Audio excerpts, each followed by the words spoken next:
I'm good, Cardi. I want you to take a look at my nails. How are they looking?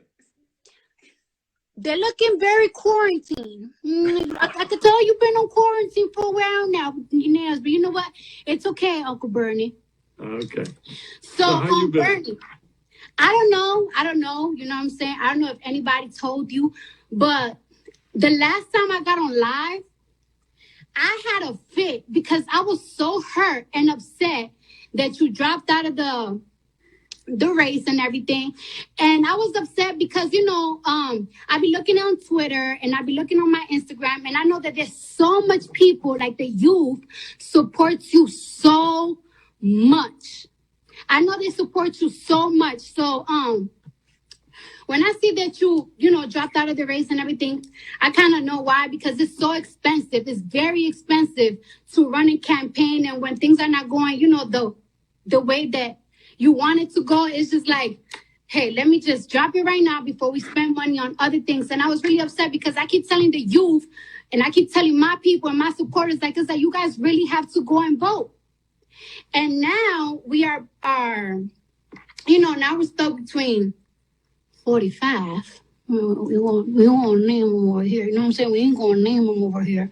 So now we have 45 and Joe Biden. And me, since I've been so on you and so focused on you, I haven't really done my research well on Joe Biden. I kind of do, but not as much. And I'm just going to go with Joe Biden because I cannot see the next step of America being ran by number 45. Like, I think, and I don't know, you tell me, I think we are going to enter like a recession. I really think that, you know what I'm saying? So many people are unemployed right now. And I feel like those people that are unemployed, not everybody's going to get their job back when America opens back up. First of all, Bernie, let me tell you, when do you think America is going to open back up? When do you think that that's going to happen? Because there has been talks about America opening back up, number 45, and some governors there keep going back and forth. But the thing is that people are still dying and catching coronavirus. And as much as I want to go outside, because I want to be outside for the summertime, I want to be outside, you know what I'm saying? But I just don't feel like it's safe to go outside. So when do you think? Do you got some friends in there that kind of know a little shine? Do you want to share to the world? Nobody knows exactly, and will probably be at different times in different places in the country, and it will not be all at once. Nobody is going to turn on a switch and America returns to where it was. Right. One of the things that we're looking at, Cardi, is the kind of testing which will enable people to know, first of all, whether they have the virus or not. And if they have the virus, clearly they should not be going out and spreading the virus. Second of all, if they have antibodies, which will make them immune, perhaps, to somebody else giving them the virus. So we got a lot of work to do on that.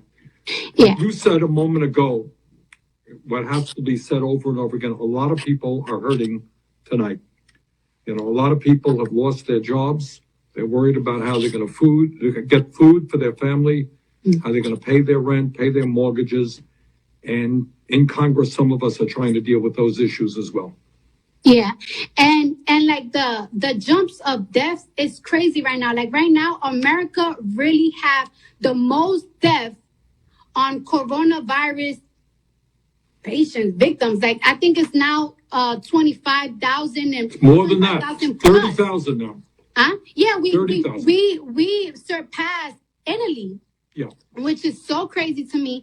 And what I'm seeing, ways that they are preventing, I don't think that this will happen in America because America, I love my privacy, but in Wuhan, ways that they are preventing people from spreading the virus is like they're controlling where are people going. Like every single time that people get out of their apartments, they have to do a certain type of scanning. Every time they pay for something, they do a certain type of scanning. So when somebody goes to the hospital with the coronavirus, they can detect where you got the virus and they can advise you that you've been around a person that has the coronavirus. And that's what they're doing in Wuhan to prevent the virus. But I don't think that as much as I would like the coronavirus to stop spreading, it's just, I don't know, that's just too much information on the people. And Well, the balance here, and it's a tough one.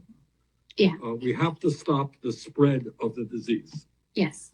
And, if somebody is in a room with a whole lot of other people, a whole lot of people can get sick and some of them can die. And that we have to stop. On the other hand, you have a legitimate concern. We don't want to be having all kinds of information and, on everybody in America. That's a violation of civil liberties. So how you get that balance is what we're kind of working on. But the main thing right now is to stop the spread of the disease. The other thing is to make sure that if somebody is in the hospital, they get the care that they need, that the doctors and the nurses have the protective equipment that they need. We're losing doctors and nurses who are becoming sick, sometimes dying because they don't have the kind of masks and other equipment they need to protect themselves. Right. And and it really makes me sad because there are like some patients, like I know somebody that have somebody in the hospital right now with coronavirus, and it's like they are in a very bad state. And it makes me sad that they cannot have their family around them to nurture them, to hold their hands and say like everything is going to be all right. Like not everybody trusts doctors, not everybody trusts hospitals. Like you always want like somebody looking over. And it's really sad that some people like their last moments, they cannot even spend it with their families, which is something that is really sad. It's really heartbreaking. Hi, husband. Oh, that's my husband. He's so burning my husband. Sorry. And that's the type of things that, it makes me sad. But right now, even though we are going through this coronavirus crisis, people are still running. And I heard that you are endorsing now Joe Biden. And, we're really now in the matrix. It's either Joe Biden or Trump. And one thing is, a lot of people like the youth, they don't really rock with Joe Biden because he's conservative. But the thing is that, I think Obama, right? I think Obama did like a smart move where he picked Joe Biden as his vice president, because that's how he got the conservative vote. And just because there's so many people that are liberal like me and are a little bit more open with things, a lot of these states are not. So I think that's why, Obama had Biden as vice president, and now he's endorsing him, and we're very excited to see that. I'm very excited, and I'm excited too that you are endorsing Joe Biden. And I will want you to tell my platform, why are you endorsing him? Like, why should we vote for him? Well, and a couple how of can reasons, we spread for us to vote for Joe Biden? Okay. First point is that when I announced that I was running for president, and there were like 18 people running, what I said is, if I don't win, and I tried hard to win, I will endorse the Democrat who wins, because Donald Trump is, to my mind, the most dangerous president in the modern history of America. This is a guy who lies all the time. He doesn't believe in science. He downplayed this whole coronavirus, which has led to the deaths of many thousands of people unnecessarily. He doesn't believe in the Constitution. He thinks he's above the law. So this is a bad news guy that has got to be defeated. And I will do everything that I can to defeat him. What I am also trying to do right now, Cardi, is to work with Joe to see that he becomes a more progressive candidate. Right? Mm-hmm. In other words, what I want to see him stand for, which he will, is to raise the minimum wage to at least $15 an hour, to make sure that all of our young people have the opportunity to go to college regardless of their income. All right? To cancel student debt for a lot of people. I would go further in all of these areas than he goes, but he is moving in the right direction. He's moving in the right direction on immigration reform. I think you will be pleased to hear what he has to say. I know that criminal justice and the number of people who are in jail today, often African American or Latino, disproportionately, is an issue of concern to you. I think you'll be hearing him making some pretty strong statements about the need for criminal justice reform, to to make sure that we're not throwing young people into jail for getting them the education and the jobs that they need. Yeah. And even like right now, people that are in jail, they are not being protected as good as they should with this coronavirus. And one thing that baffles my mental, right, about number 45 is that when this coronavirus news was hitting and everything, he just kept blaming that this was a move of the Democrats to make him look bad. That everything that the Democrats do is bad propaganda to make him look bad. But the thing is that, honey, you don't need the Democrats to make you look bad. You make your own self look bad. There were so many chances that he had when interviewers asked him questions that he could have answered with the right answer that would make people be like, okay, he actually cares. And instead of him giving a right answer, he just shuts them off or just degrades them. And it's like, you don't need no Democrats to make you look bad. Sir, you make your own self look bad. Well, Cardi, he's doing your that. views on Twitter when he's doing that right now. Responsibility. We are in this point because of him. He could have been avoided this in January.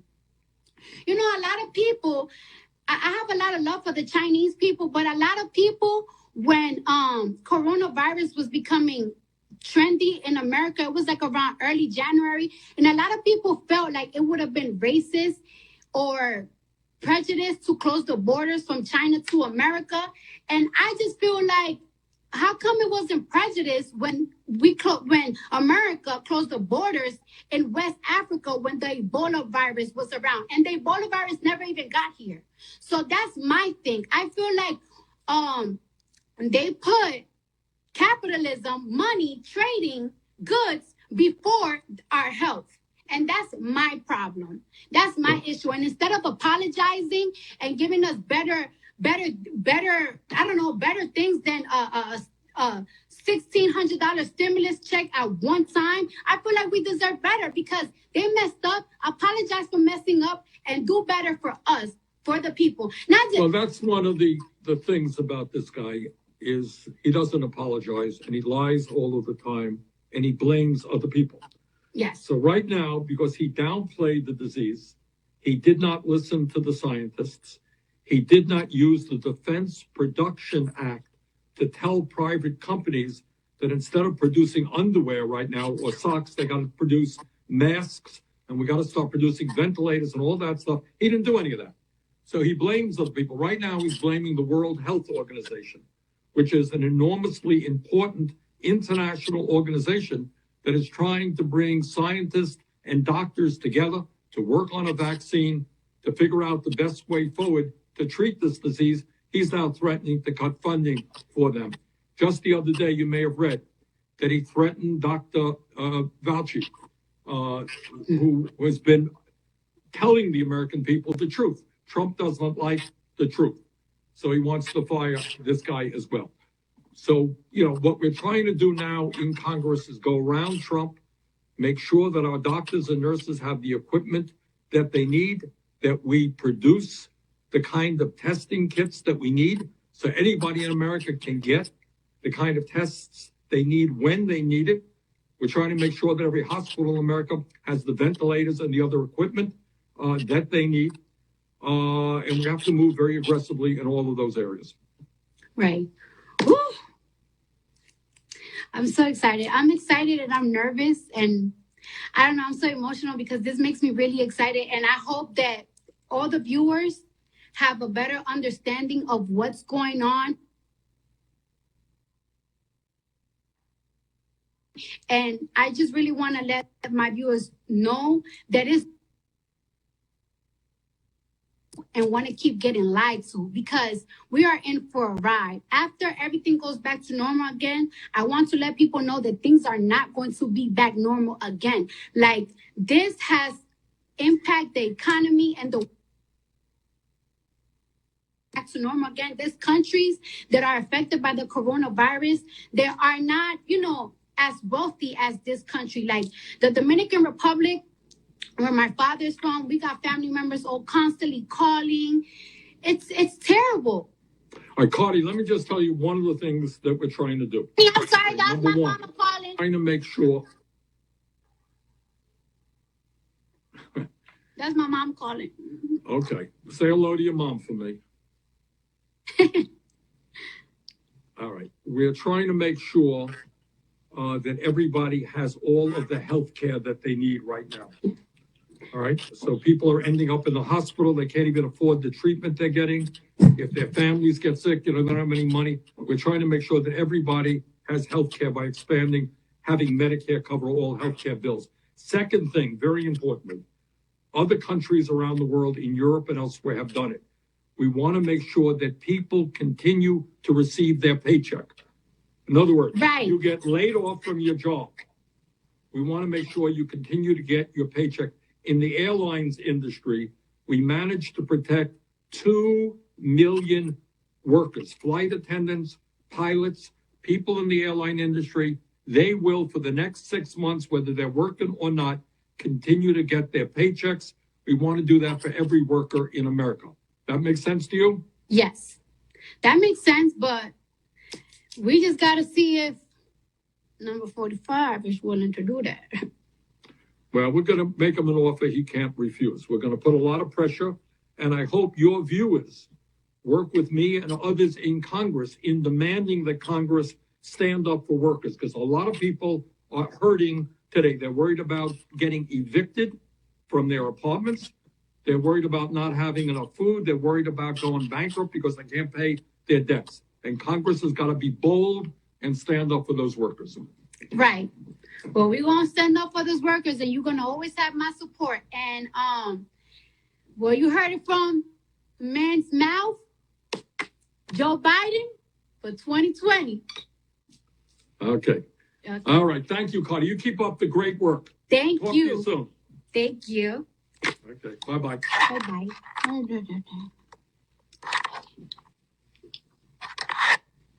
Well, guys. Team, subscribe for more of these type of videos.